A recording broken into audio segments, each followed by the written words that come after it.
Welcome to one of the most listened to music news podcasts in the world, SGNP, with your host, Darren Sutherland.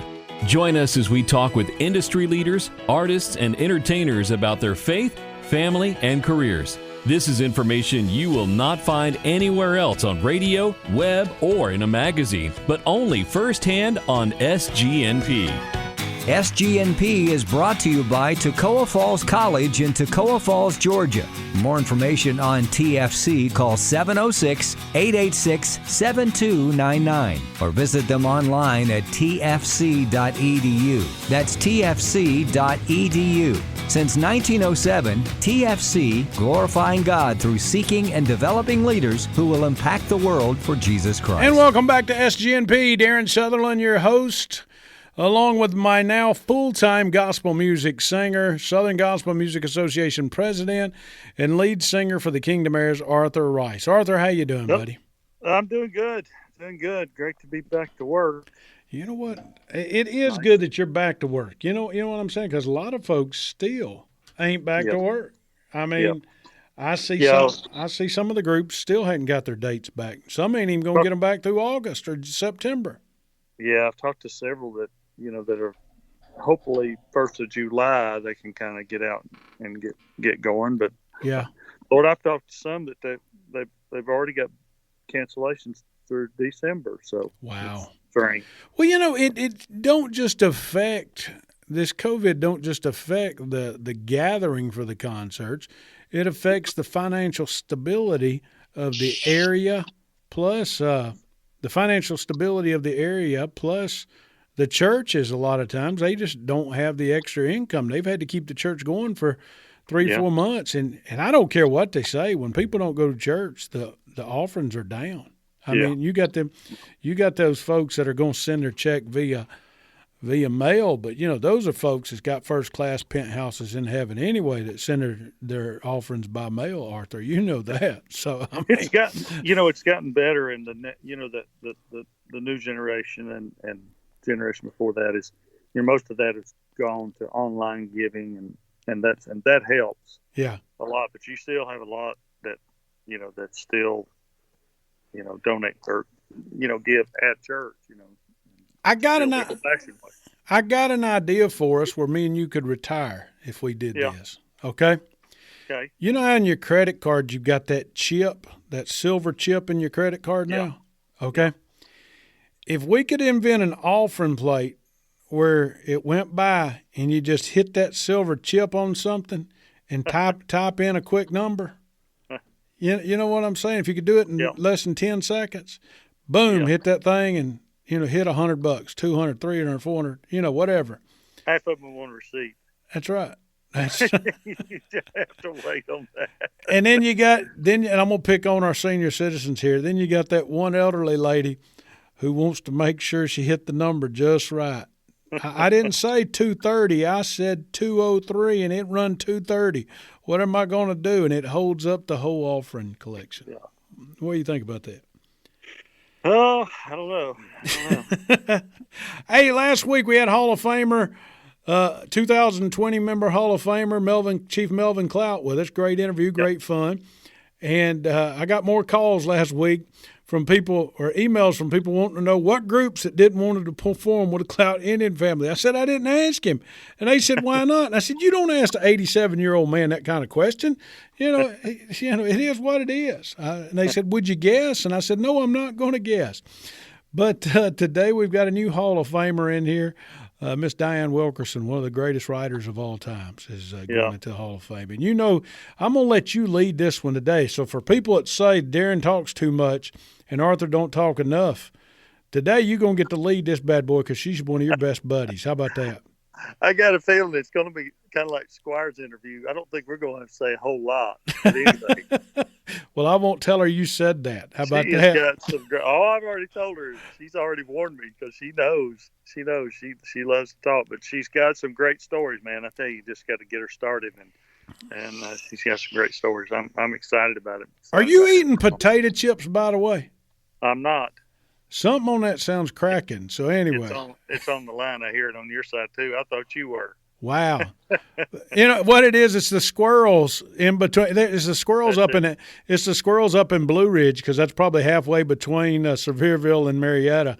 So it's the squirrels up in Blue Ridge chewing on the line. So L&J Telephone Company, get it fixed. How about that? I know they're not chewing on the telephone line. They're eating my bird seed. Every morning I come out there sitting inside my bird feeder. Ain't that crazy? It's crazy. That is crazy. Hey, we'll be right back with Diane Wilkinson. But first, make sure you check us out on Facebook, Southern Gospel News Podcast, or on Twitter, SGNP Podcast, or on Instagram. You can find us all over. Always look for our website, and you can go back and listen to over 100 great shows from Chief Melvin Clout, Russ Taft. The list of names goes on and on. Probably ever living Hall of Famer, but just a few has been on with us. So anyway, coming up, Hall of Famer Diane Wilkinson right after the break on SGNP. There is not a mother, sister, friend, or brother loves the way that Jesus can. He proved his love for me when he died on Calvary. He gave his life for fallen man.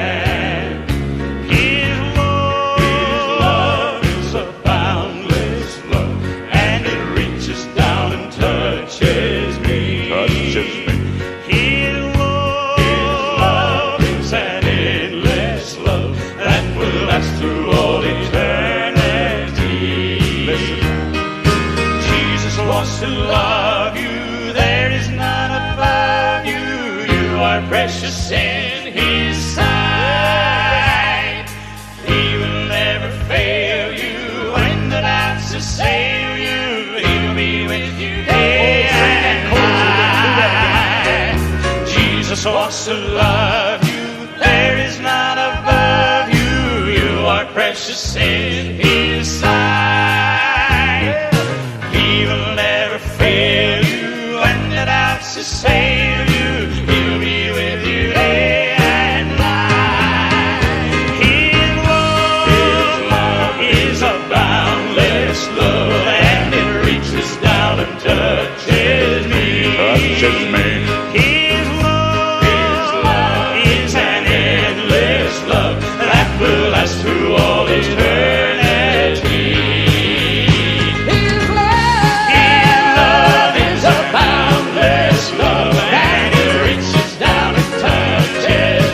Touches me. His love is an endless love that will last through all eternity. His love is a boundless love, and it reaches down and touches me. Touches me. His love is an endless love that will last through all eternity.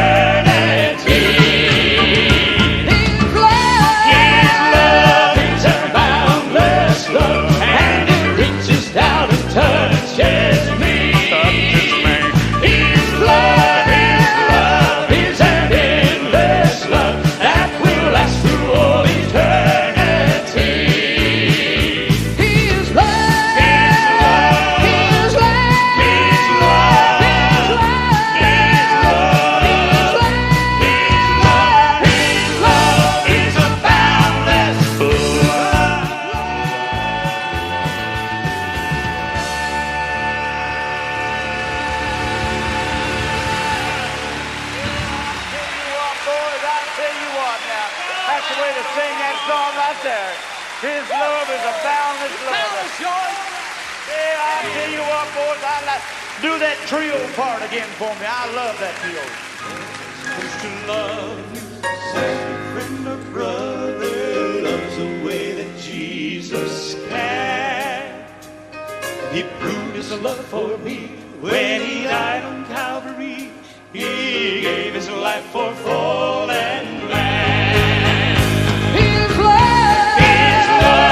A boundless love, and it reaches down and touches me. Touches me. His love is an endless love that will last through all eternity. His love is a boundless love, and it reaches down and touches me.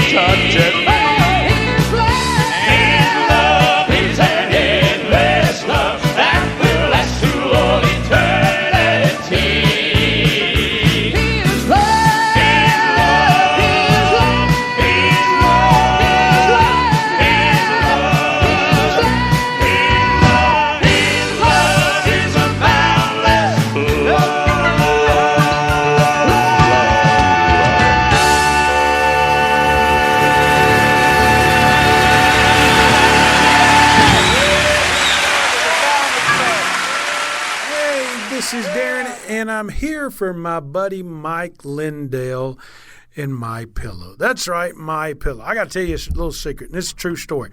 The other day I'm laying in the bed. I looked at Mary and I said, I'm going to get me some new pillows today. She said, what do you need with new pillows? You got them. I said, I got one that's decent. And I didn't know which one it was. I mean, I knew which one it was, and I pulled the cover off of it, and it was only My Pillow. The rest of them were these ones that we bought from TJ Maxx or Target or Walmart or somewhere that just had worn out their welcome. And you know what, guys? I feel like I needed new pillows. And she said, well, why don't you call My Pillow, because you like the one you got there, and tell them what you're looking for, and they'll help you out. You know what? I called, and guess what? They helped me out. They asked me what size I was. They asked me how I slept. Did I sleep on my back or on my side or on my stomach? What felt right? Feathers or, blah, blah, blah, blah, blah, foam. They asked me all these questions. More questions than I ever dreamed about a pillow, and I got my new My Pillow in the mail, and I've slept right. You want that change in your life? It's real simple. 1-800-338-2330. 1-800-338-2330. Use the code word SGNP. That's right, the code word SGNP. And tell them you heard about this special offer. And when you use that code, you'll get a great discount from the folks at My Pillow. I use My Pillow. You should too. 1-800-338-2330. Use the code SGNP. My Pillow, the official pillow and sleep provider of Southern Gospel News Podcast. Hi, this is Miranda, and you're listening to SGNP. And welcome back to SGNP. Darren Sutherland, my co-host, Arthur Rice. Arthur, I'm going to get beat up because, before the break, I said we were coming back with Miss Diane, and I mispronounced her last name for whatever reason. Don't tell me why I did that. It's just something stuck in my head because my brother lives up there in Seattle, Arthur, where that Wilkinson mountain is. Yeah. And it's not Diane Wilkinson, as you well know. She's one of your best buddies, and she's made you famous writing songs, quite frankly, if you know the truth about it. Absolutely. Miss Diane Wilkinson. Miss Diane, how are you doing? I like to think I've helped. I'm doing great. Thank you. Well, good to be with you. And I got to ask you before we get started, what was it like when that phone rang and they told you you were the newest member of the 2020 Gospel Music Hall of Fame? Well, I can tell you exactly. Mm-hmm. I felt like I was dreaming. Wow. Because Rick and Arthur did a conference call to tell me that. So, first of all, it meant so much to me that they were the two who called me. Mm-hmm. That meant everything to me because he's my publisher, and Arthur is Arthur. Mm-hmm. So I couldn't believe it. I was so incredibly honored. I just never thought about that happening. And it took me a while to even believe it was true. And I'll tell you the honest truth is almost every day since, when I wake up and thank the Lord for it, I wonder again, did it really happen? And then I go back and look at that picture on Facebook, and I know it really did. But I tell you, if it hasn't happened to you, you can't really explain it. I went back and scrolled through on that website and pulled up every year of the inductees since they started, 1997. And I started looking at the faces of the people who were in there before me. And honestly, if I had had to speak at that moment, I wouldn't have been able to speak. That's Wow. the truth.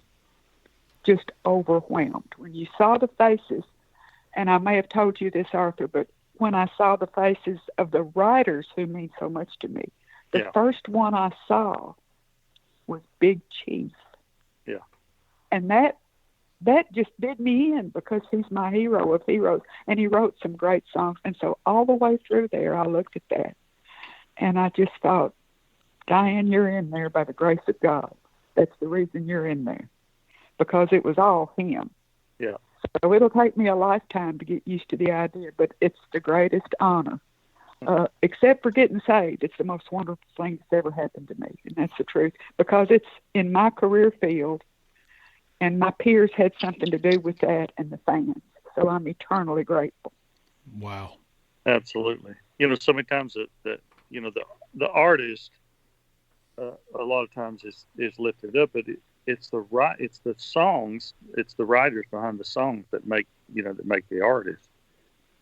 There's a performance side of it, but you got to have a great song, and so many times they get overlooked, and it's wonderful in our industry that we get to recognize the writers that have written so many great songs, and you're one of them. Well, thank you. I was so happy to see that there are so many writers already there. I mean, all the way down to Dottie, who was the first inductee and who's a great hero of mine. Mm-hmm. Just so many. And I thought that's wonderful, because that means that the people who voted did think of writers. What an honor that is to all of us. Yeah. Miss Diane, a lot of us think of writing songs. If we're a gospel music fan, I think I'm chief fan Diesel Sniffer sometimes about doing this show, and I think sometimes I could write a song, but I really can't. I don't have that gift. And there's a lot of singers out there that have the gift of writing songs, but then there's a lot of singers that don't have that gift of writing songs. When did you realize, how old were you, or when in your life did you realize, hey, I've got this gift that God has given me to write a song that'll touch hearts? Well, the first time I really realized it, I was probably in my early 20s, but I knew from childhood that I could write poetry and rhyme, because I already had done that.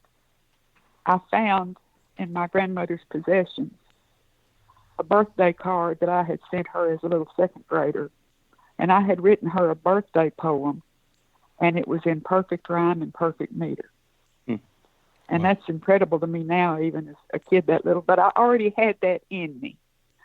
And then when I started taking piano lessons right away, like the first week or so, I could play the runs in some of those hymns like my piano teacher could. So I started playing the piano real early on and was already in my mother and aunt's trio singing with them and playing at the age of 12. So the Lord gifted me, and I was aware that I had skills. But when I was in my early 20s, I began to really get into the Word of God and study, and I know now the Lord led me there. And He put some materials into my hands that really helped me understand a lot about the Bible that I wouldn't have known otherwise. And I know He did that because He intended for me to write very doctrinal gospel songs. That's what the artists have wanted from me all these years, and it's my favorite thing about our music, is that it's the Word of God in song. So I really knew that. My family was already singing. Mm-hmm. Not only had I sung with my mother and aunt at an early age, but in the 70s, which is really when I started writing, my family group, which contained my mother and myself and my late husband Tim and my brother Jim, we were singing all over the tri-state area where we live, and a lot of the songs that y'all heard the cathedrals and others do later, we were already singing back then. Wow. So part of it is knowing that He gave the gift, and I'll tell you a funny story about that. Tim and I decided in 1982 that we were going to go to Eddie Crook and ask him to do a studio session of what I thought were my strongest songs at the time. 1972 now. And no, I'm wrong. 1982. That's the year it was, off a decade. So we did go to Eddie, and I could hardly make words because Eddie, and he knows this, was my piano player hero as long as I had known the Happy Goodmans. Yeah. Mm-hmm. I walked up to him, and I asked him if he would do this session, and he said, absolutely. And here's how green I was, Arthur. I didn't even think about this being an outrageous question. I said, how about bringing the rest of the Happy Goodman band with you and letting them play on it too? And you know what he said? He said, okay. And he did. So Tim and my friend Gail and I are in the Oak Ridge Boys studio with the Happy Goodman Family Band. And the very first one we laid down, so help me, was Boundless Love. Really? Eddie Crook is the first professional piano player who ever played Boundless Love on the piano. Wow. And honestly, Tim did the lead on most of those. I wasn't featured on them, which was great, because I was so nervous playing in front of Eddie Crook, I could barely get my part. I mean, really. I just couldn't believe it. But also on that record, and I had just written it a few days before. This is an amazing story because of what it leads to. Turn Your Back was on there. Mm-hmm. Well, when I took a bunch of those cassettes to Quartet Convention that year, I was giving them to everybody I saw. I walked up to the Cathedral's booth, and I didn't know any of them, except I knew who Kirk Talley was, and he happened to be the one standing there. And I handed him one of those cassettes, and here's how God worked for me. I said, "Hello, Kirk, I'm Diane Wilkinson." And he looked me right in the eyes, and he said, "I know exactly who you are, because I was with the Hoppers when they recorded Behold the Lamb, which was my first cut ever by the Songmasters back in the 70s. And he said, "And you might as well know Glenn Payne has always wanted to sing that song." Well, see, here's what I will never know. I don't know that Kirk would have ever played that cassette if we hadn't had that connection, because I don't think they always play everything you give them. No. So I know that God willed my relationship with the Cathedral Quartet because he had to be in what I just told you. And as it turned out, in a few short months, tongue-tied this morning, that was my first cut ever on those men, and it was on the Something Special album. And George had the lead on it. How lucky can you get? And even though it was never singled, it charted. And I can't tell you how many bass singers since then have told me that's their favorite song of all. And many of them have recorded it and keep recording it. So the strength of all of that happening is what started my 20-year relationship with those gentlemen. Wow. And kept them doing my songs over those years, which the fact that they did that is the reason anybody knows my name today. That's what caused it, was them. And I'm thinking, and have ever since Rick and Arthur called me, thinking of George and Glenn and Roger and the few others of them who are in heaven now, how happy they would be if they knew that. Yeah. Because my relationship with them was always so sweet. Dear, dear men of God always treated me so kind. And truly, that was a life-changing experience for me, no question. That's a big reason why quartets still do my songs today, is they fell in love with those Cathedral songs from back then. Yeah. Yeah. That's kind of, the people... You got to sing some of them a time or two, Arthur. You did. I did. Yeah, I sure did. People ask us how our relationship started with the Kingdom Heirs recording your music. And basically, a lot of that started from, we got stuff that, at the time, we weren't that big of a group and we weren't getting the A-list stuff, And so everybody would pick through Diane's stuff and then they'd send us what they didn't want to cut. And then we cut it. We cut everything. And we cut the stuff nobody else wanted or couldn't sing. Or didn't know what to do. Or didn't know what to do with. I would put it that way. And that's kind of the way our relationship started. And then she started giving us some A-list stuff a little bit later, though. You mean she didn't send you A-list stuff from day one? I thought all her stuff was A-list, Arthur. She's a Hall of Famer. You ain't. Come on. I know. Here is exactly when it started. I want to tell when it started because it's a great story. Our relationship started about 1999. Mm-hmm. Steve French called me on the phone one day, and I had never talked to Steve French. I knew who he was, that's all. And here's what he said. He said, "Diane, you don't know me, but I'm Steve French. And I'm calling to tell you that we recorded your song today. And we're going to send it to the radio. that Gold City did it, but they didn't, but we're going to send it. And that was I Passed Over into Canaan Land.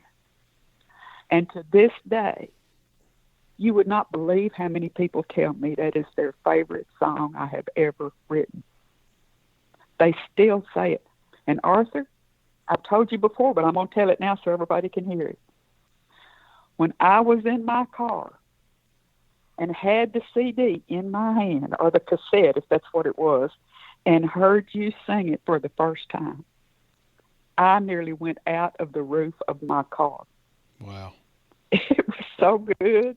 You're too modest to say amen right there, but it was a killer cut of that song. And that's one reason people love the song so much. They love that cut. And I began to think, okay, this is a quartet and a half right here. I think I'm just going to be sending some more. So this is what Steve started doing, and it's a sweet memory for you too, Arthur, because you kind of picked up where he left off.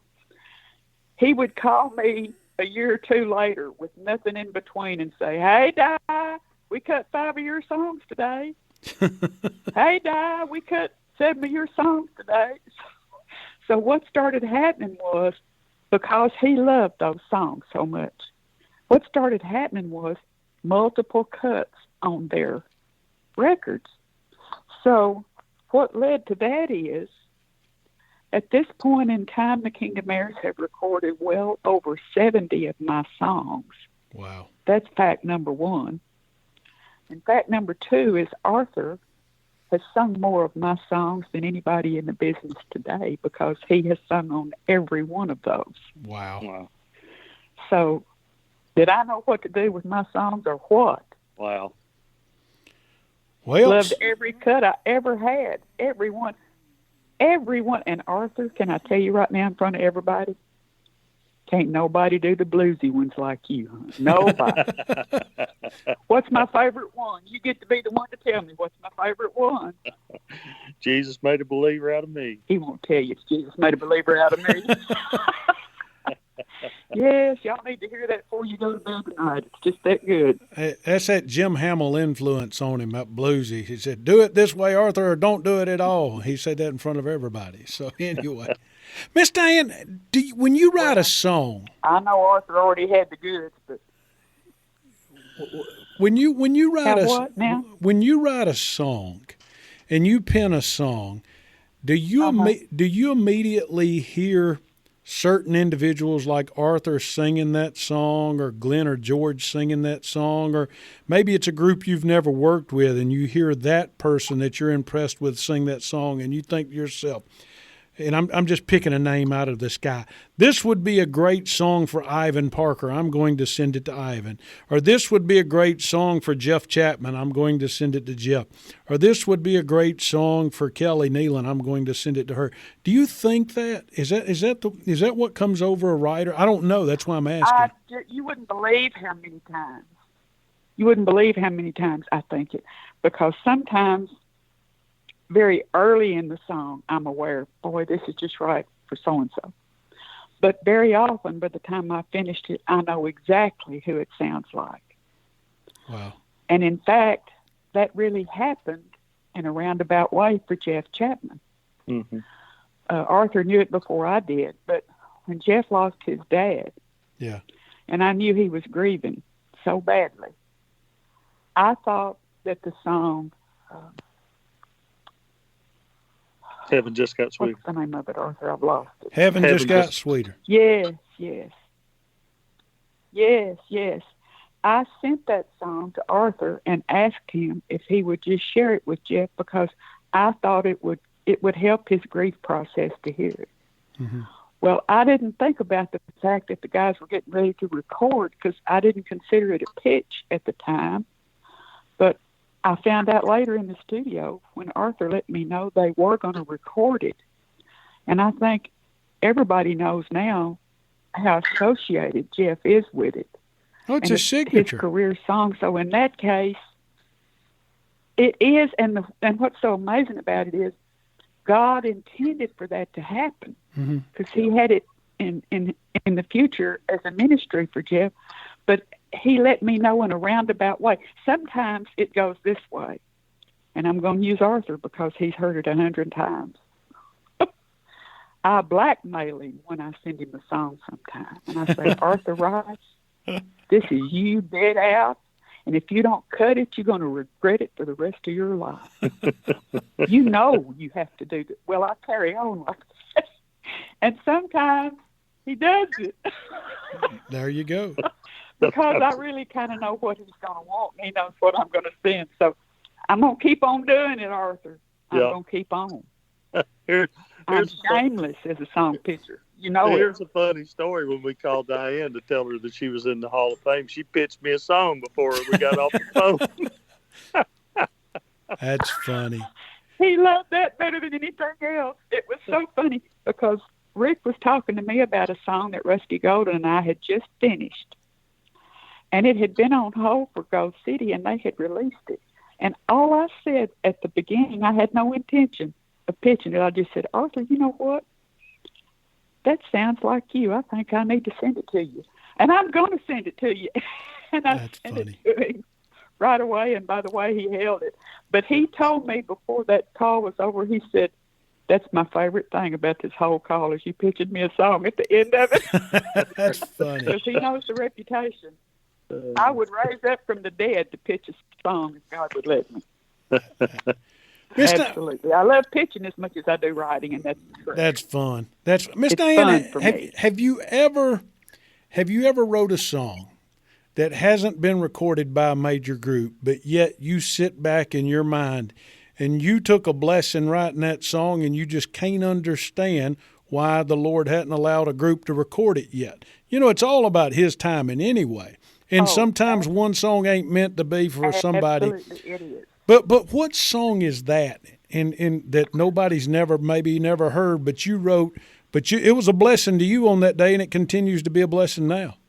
I don't know if I can think of one in particular. There have been many, but I will tell you this.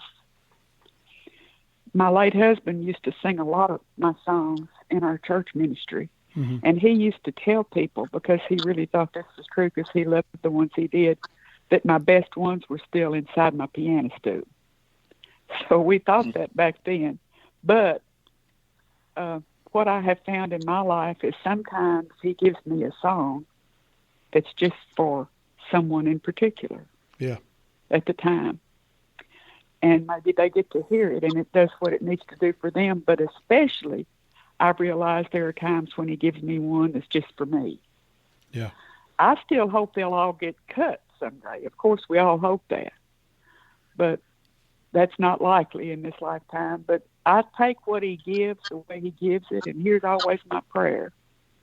I say, Lord, would you please see that your will is done according to what you intend for this song? And in that way, I'm saying, Lord, if it gets cut, that's wonderful. If it doesn't get cut, I still trust you with what you gave it. And he's blessed that over the years, and it's been a joy all the way through. But yes, you always wonder, surely somebody will cut this someday. Surely they will. Wow. We've had I'm going to leave all those to you, Arthur. Yeah, I hope so. You know, we've had several that we had on hold and thinking about an album and picking songs, and it didn't fit this album, and we'd let it go, and then nobody would record it, and we'd come back to it and record it on the next album. It may not have fit that particular album, but it fits the next album coming up. So I try to keep those in the back of my mind, some of those that we don't get around to, that I know that sooner or later, hopefully, Lord willing, we will.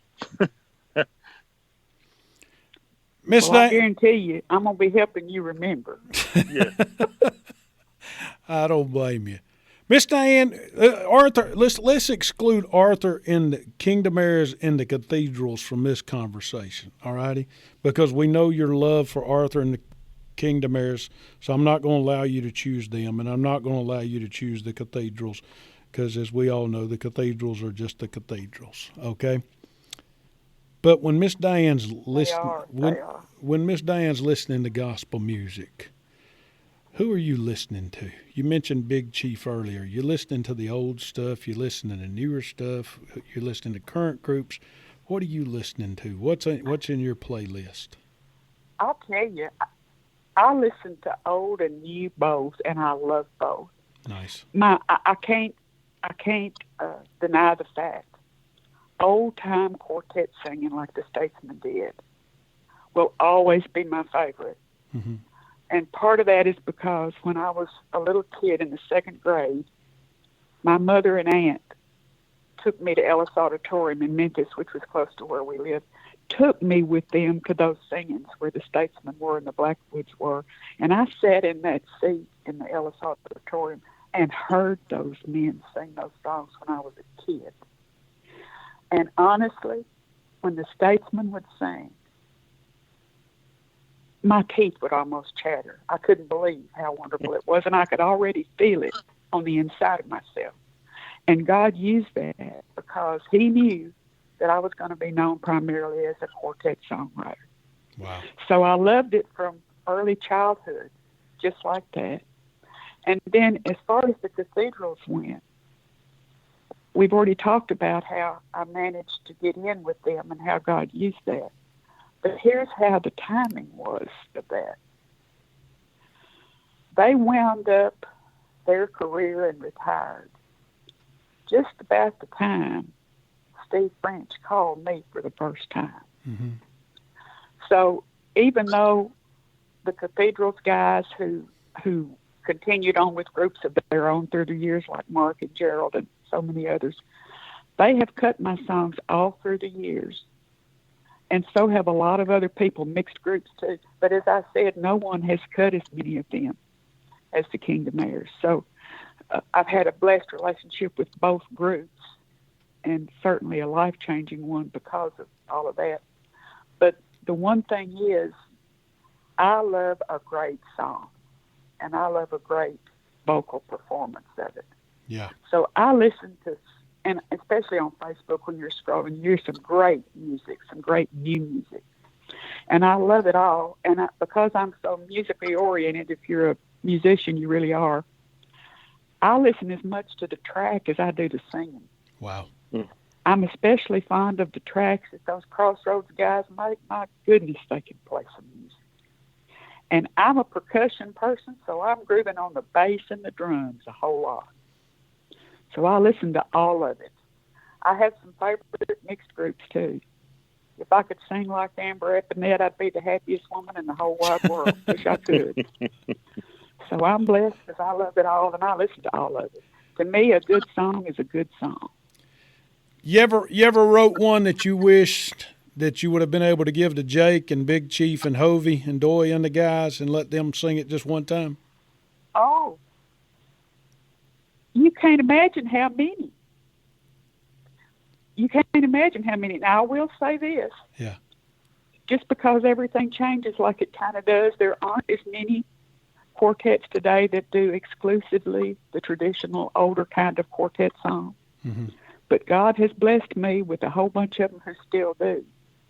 And they'll still take songs like that. And some of them, if I tell them up front, this sounds like Big Chief, that's a plus on that pitch. Yeah. And I'm talking to one of them. Mm-hmm. There you go. Yep. So I've been blessed with that. I feel like that in my career, for me to still be able to do it at the age I am, which I'm not going to say. 29? Just old, okay? 29? He's let me do it this long. No. He still lets me write after all these years. That's an amazing thing in itself, still writing. So, and he's still giving me not only the kind of song I've always loved to write the best, but he gives me other kinds as well, because I don't only still write by myself, I also write with some great co-writers who stretch me. So some of my songs are a little more appropriate for some of the newer groups, some of the mixed groups. So I always trust him with the song he gives to get it where it needs to go. And a whole lot of the time, it's a great cut, and it's just the right ones, and it's who I would have thought of if I thought of it myself. God has been so faithful in my writing career. He has blessed me over and over and over again more than I would have ever thought I would deserve, and still is doing that. Nice. I found out yesterday, this is a great example. I won't name the group because probably they would like to make that announcement. But Becky Peck, the young lady I love to write with so much, we have a brand new single going to radio from some people who we have their current singles. So even now, to get stuff that's going to radio, that is amazing for somebody my age. So I am incredibly blessed to still get to be doing it. And I hope I can still do it till Jesus comes, which I hope is soon. Yeah. Yeah. No doubt. Let me, Arthur, what you got? You write a lot of, you get a lot of your material from from preachers and not just your own only your study, but you get a lot of influence. You've written a lot of preacher songs for us. You know, we've always been very tender to preachers and very you know, the Bible says that men are saved by the foolishness of preaching, and we still believe that. The music goes hand in hand with that, but it's still the scripture, still the word. And but you've written a lot of songs about preachers, and your brother's a preacher, and share that a little bit, that story about that. Well, my brother is a preacher, and you've met him. He's a great singer too. You've heard him do that. He can sing. And I'm so blessed. Oh, he can. And at this point in our lives, at the age we are now, God has blessed us to the point that he lives right next door to me. Amazing thing God did for us. And he's pastoring right here in Dyersburg, where we live. Got a great old church. But here's what we've always loved to do. Hadn't done it in a while, though. I've got back problems that keep me from doing such things. But we have always loved to go to Bible conferences. And I can't tell you how many song ideas I've gotten from those Bible conferences, because that's where the old-time preachers, the real Bible preachers, gather up. And it's usually a 2-day and night event. And I can fill up a yellow legal pad almost with ideas, and I keep all of those. And because I've always loved preaching myself and still do, and there are some preachers in my past who meant so much to me growing up, I love to write preacher songs. And I suppose the one that everyone identifies with most is a real favorite among all I've written, and it's He Said. Yeah. I'm thinking that Jonathan Wilburn absolutely wore out. He said, Strong singer. My goodness. He sang my favorite line in it. It opened up to a King James Bible. When he opened his Bible, that's where it opened up. And then when it came time for the chorus, here came Jay Parrick, and they just killed it. Yeah. It's a huge, big song for me. And it kind of was the first one of that kind I'd written. And they didn't do another one of those, but along the way, I found out that the Kingdom Heirs loved them just as much as I do. And what, Arthur, is it maybe 3 or 4 of those already we've done? Yep. I remember Just Preach It, and I remember Just Preach Jesus. And I think they charted high even, so that let us know that other people still like preacher songs too. Yes. Nice. Miss Diane, I have incredible respect for. Go ahead. I'm sorry. You were saying? I was just going to say I have a huge respect for men of God who still preach the old-time gospel. Yes, ma'am. From the Word of God, just as God gives it, and let the chips fall. That takes a lot of courage in the days we're living in. It does. It no doubt does. Last question I got for you. When you get to stand behind that podium at that acceptance night, and I'm so glad 2020 is getting the behind the scenes people in there. I told Arthur that when we made the announcement, when you and Miss Dottie and Maurice and Chief Clout was all inducted. It seems like this year's class are folks that help build the foundation of what gospel music is today. And you're not in the forefront. You're not a George Johnson. You're not you're not a Les Beasley. You're not one of those type folks, but yet you're people who built the foundation. That's right. That's right. Who, when Miss Diane starts thanking people for her journey into this, you've already mentioned your love for the Statesman. You've already mentioned George and Glenn. You've already mentioned Arthur. But who are some of those behind-the-scenes people that helped you get to where you're at that nobody's never heard of? Because quite frankly, I can mention Arthur Rice, and gospel music fans will know who he is.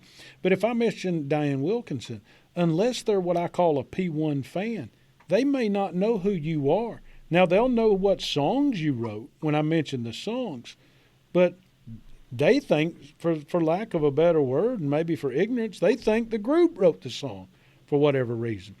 But who's some of those people you're going to thank? Well, a lot of them are in heaven, of course. Yeah. The first one, really, and she was a lady of great vision, godly lady. For circumstances I won't really go into, my mother and brother and I wound up living in my grandmother's home from the time I was 5 years old. Mm-hmm. So Jim, my brother, and I grew up under the influence of that godly lady. And it was more by example because she didn't go around quoting scripture a lot. She just lived it. But she could almost see into the future because she is the one who sent me for my first piano lesson when I was a little girl. She already knew that I had the talent for that. And so that was part of it. She encouraged me to play the piano, which we always had one at home. And then, of course, when I was 12, as I've said, my mother and aunt put me in their trio singing on the radio and traveling all over this part of the country. So that my family was huge in that. And then later on, Joe Kelsey of the Songmasters, one of the greatest groups ever, came to me one day. Our family group was singing way back then, and we sang with the Songmasters a lot. And this was huge in my getting known as a songwriter. I've already mentioned it. He came to me one day and said, Diane, is it okay with you if we record Behold the Lamb? We're going to get a contract, and we're going to be sending a song to the radio. And, of course, I was thrilled to say yes. I would have never pitched a song back then because it never dawned on me that anybody would ask. So the fact that someone knew about that song opened the door to the cathedrals for me. Wow. And I'm going to mention someone now who's not behind the scenes, but I think he has more to do with what happened in my career all the way to now. And I'll have to struggle with this one because it's Roger Bennett. Mm-hmm. He kept my songs before George and Glenn, and the only kind of demo he ever got from me of any of those songs you've ever heard them do of mine was me playing the piano and singing into a boombox. That's the kind of cassette he got. A female voice with no harmony singing a quartet song to Roger Bennett. Wow. And he would take it and chart it out and take it to Glenn and George and tell them why he knew it would work. And he would convince them of that, and they would cut it. And that happened over 20 years, 16 times. That's how many cuts I had on those gentlemen. The last song they sent to the radio of mine was Oh Come Along. So Roger Bennett had more to do with it than anybody. I'll just tell you a little bit about him. If you remember him, you'll know how funny he was. He called me Dottie, and he called himself Hovey. So when I got an email from him, or if he called me, he'd say, "Hey, Dottie, this is Hovey. How you doing?" That's funny. Called me one day and said, "I'm looking for songs today. Have you got anything for the Cathedral Brothers and Connie?" He kept me laughing all the time. Sweet. I miss that as much as I miss him. I truly will say this, and I hope Debbie can hear it because she already knows what I'm going to say. Roger was the son I never had. Mm-hmm. Absolutely loved him dearly. And he spoke to me from beyond the grave. because he gave Danny Jones a little letter of some people he wanted to thank after he knew he was going to die in the probably near future, and did. And I was one of those. And here's what his message was to me. I love you, Dottie. Keep sending all the best ones to Legacy 5. Doesn't that sound just like him? That sounds like. So I miss him just as much today as when he left us. But as I said, I know all my Cathedrals buddies up there are really happy for me. There are untold people that I'll never know who had a part in it. But one day in heaven, I'll know everything, and I'll know as I am known, and I'll be able to go up to every one of them and hug their neck, and that's going to take a long time. But it doesn't matter, because when you're in heaven, it's always now. Yeah. That's it. Thank God. Arthur, what you got? Close We're us out. so proud. We're so proud of you and excited, and just tickled to have you on the program. It means everything in the world to me. Well, we just enjoyed your stories, and thank you for being a blessing to me through the years and such an encouragement. And I don't know how many times I've been discouraged, and I get a text from Dyer, call, and just pitching me a song and just encouraging me. And I love it. I love it. And I love you and appreciate you. It means everything to me. I hope you can fix this and get it in where I sound like I got some sense and it'll work. I know y'all can edit it great. You know what? Will I be able to listen to it? Y'all are laughing. You know what? Can I listen to it? Yeah, it'll be ready tomorrow. We'll have it out tomorrow. So everybody will listen to it tomorrow. So great. I won't tell nobody today, and I guarantee you I can keep a secret. You have to learn how to do that when you're a songwriter. You know what? Here's what I've enjoyed today, Arthur. I tell Arthur, I'll take you to the grave. There you go. Mark cut that one. Yeah. Lord. You know, here's what I've enjoyed today. And Miss Diane, I've never had the opportunity to meet you, never had the opportunity to talk to you. I've seen you on Facebook, and you've answered on some of our stuff and commented and this, that, and another. But you know what? It's just showing the way God uses plain folk to influence the world for Christ. And I don't mean you're plain folk by no means. I mean you're natural. You just put it out there. This is the way it is. God got credit for it. A lot of people in your position would have sat back and said, man, I wished I would have been the singer on the stage at NQC instead of the writer behind the scenes. But you have embraced that, and God has given you a gift because he knew it would take a person like you to expound on it and just grow. And thank you for that. And thank you for following him, because if you hadn't, so many of us wouldn't be blessed. Well, it's been a great blessing to me. His grace has done it all, but I've loved every minute of it. There's never been 1 minute where I thought, why am I doing this? I don't love it. Never. Because I've loved it all the way through and still love it just as much as when I started. I guess all songwriters do, because there's something about it. I think the Lord gives you that when he gives you the calling. Mm-hmm. But I have absolutely had nothing but joy. It's been all joy for me since 1972 when I started. Well. And I've loved talking to y'all. It's been great fun for me. Yes, ma'am. Well, thank you for taking time out of your day. I mean, you could have done a lot of other fun things besides talk to me and Arthur. We love you, Well, Di. I can't think of any y'all's hands. I love you, too. And you'll be hearing more from me, by the way. Okay. You know that. There you go. There you go. Okay, y'all. Thank you, ma'am. We'll talk to you soon. Today was the day. Its fight's finally over. It's hard to let go of the hand you've been holding, the same one that picked you right up every time you fell down. Remember, he said, son, I know where I'm going, and because of his faith, there's comfort in knowing that through all the heartaches and tears, you're crying right now. Heaven just got sweeter for you. The one you loved Jesus too. No more suffering or pain. Now he's in that place where all things are new. Even though you're hurting like this, he knows you know where he is.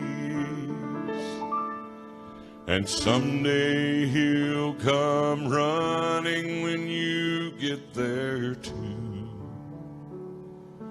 Heaven just got sweeter for you. Good, Jim.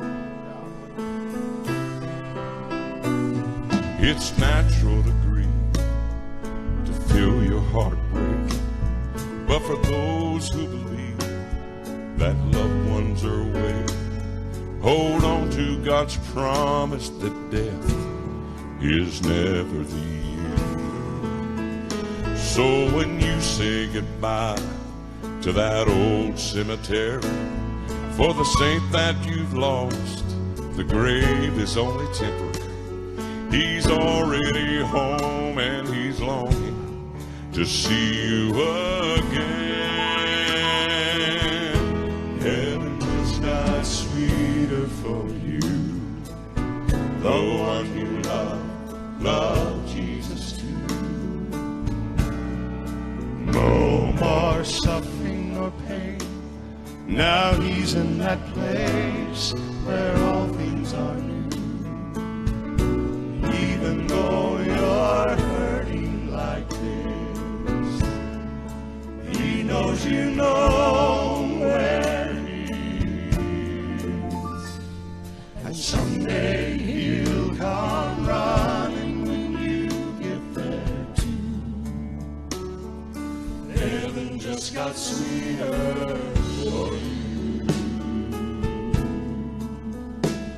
And someday he'll come running when you get there too. Heaven just got sweeter for you.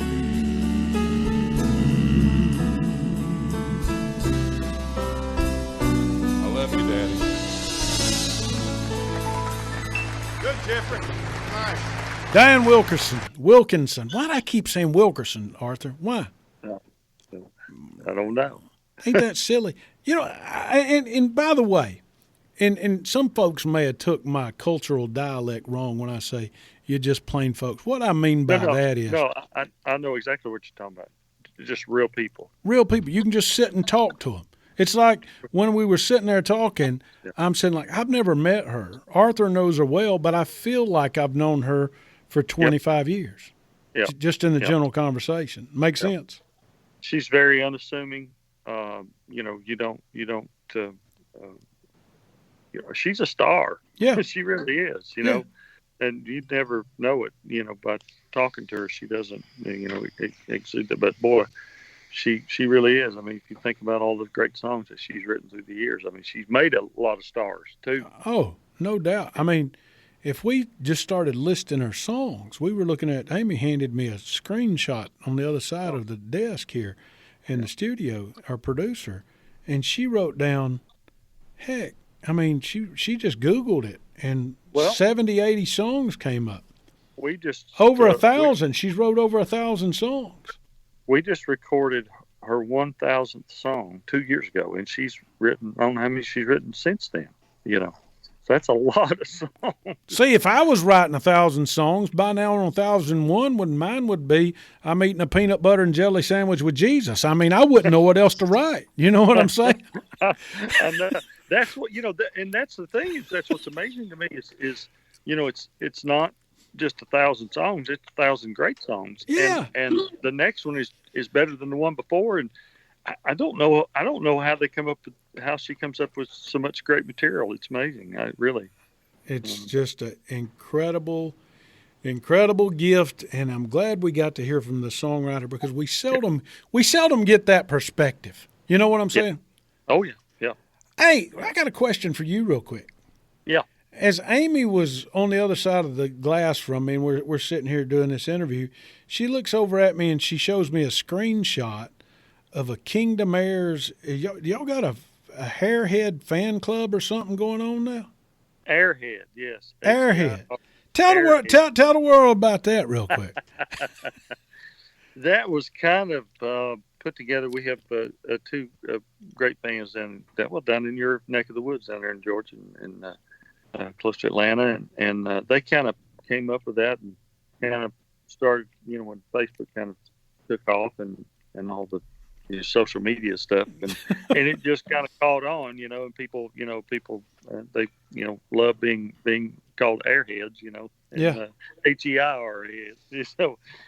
But that's kind of where that got started. That's funny. Well, it's been a good day, man. It's been a good time, been an encouraging time. It really has. And here's the thing I liked about Diane. No matter where you are in your walk, no matter where you are in your life, no matter where spiritually you are, you could get something out of listening to this lady. And whether you're a believer or not, and you listen to this lady, you heard obvious truth, and you heard obvious genuinality, if that's a word. You follow what I'm saying? I know that's a made-up word, but it's genuine. Genuality isn't.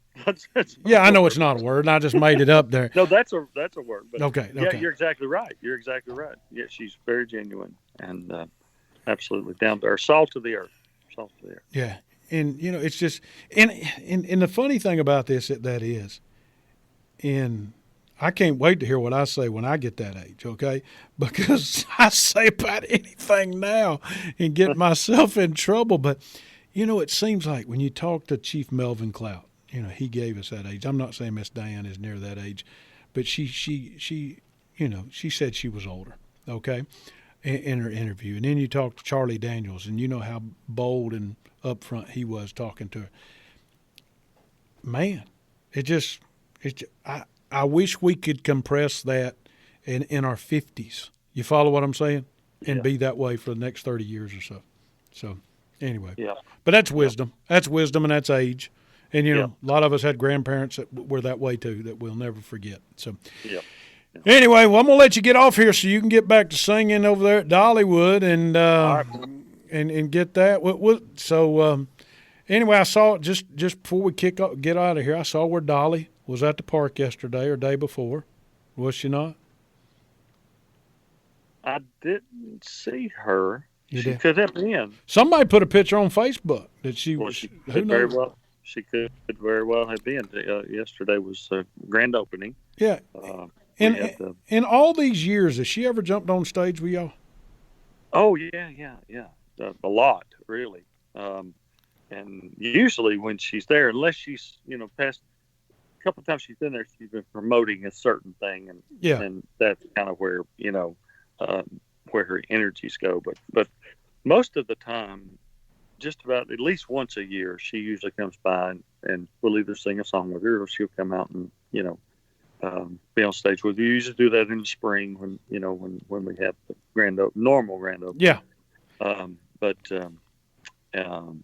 she could have been there yesterday. I didn't. I just seen a picture on Facebook. It could have been an old picture.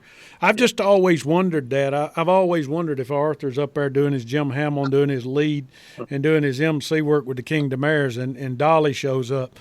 I guess the whole program just changes altogether at that point. Oh yeah, yeah, and it's the last thing you do. There's nothing else to do once that happens. Yeah, I mean, when Dolly leaves, it's over with. So if y'all have sang two songs, there's not going to be a good record pitch at the end because you've sang two songs. Dolly gets up there and sings 1.5 or 2 with you and says a few words. Everybody's going to leave because nobody's going to listen to the last 7 songs y'all do, right? You're exactly right. So we love it when she comes by. I tell you, she's another genuine too. I mean, she's just she is who she is, and it doesn't matter where or when you're around her. She's exactly who she is, and she loves the Lord, and Her circle's a little bit different, but she reaches a lot of folks and touches a lot of folks, and I appreciate the fact that this is our 35th year, and in 35 years, Dollywood has always had a gospel presence on that park. Nice, and that says a lot about her raising her roots, where her heart is, and that says a lot about the company. The fact that they would do that and be willing to do that. In fact, we were one of the only groups that came back. We're singing outside. All the indoor theaters are closed, and we're singing outside. They've since kind of, they have a country show, and we have a couple of bluegrass bands going outside. But the fact that they wanted us back as soon as possible, that says a lot. That does say a lot. It means a lot to us. It really does. That does say a lot. Yeah. Well, buddy, I'll try to keep it. We'll try to keep it behind the lines. We'll be back next week, and thanks for doing what you do. All right, my friend. Yes, sir. One last question, Arthur. What's wrong with living right anyway? Not a thing. All right, we'll talk to y'all next week on SGNP. SGNP is excited you chose to listen today. If you'd kindly leave a remark and rating in the podcast remarks section, we surely would appreciate it. Please share with a friend or family member. Look for us on Facebook, Twitter, and our new website, southerngospelnewspodcast.com.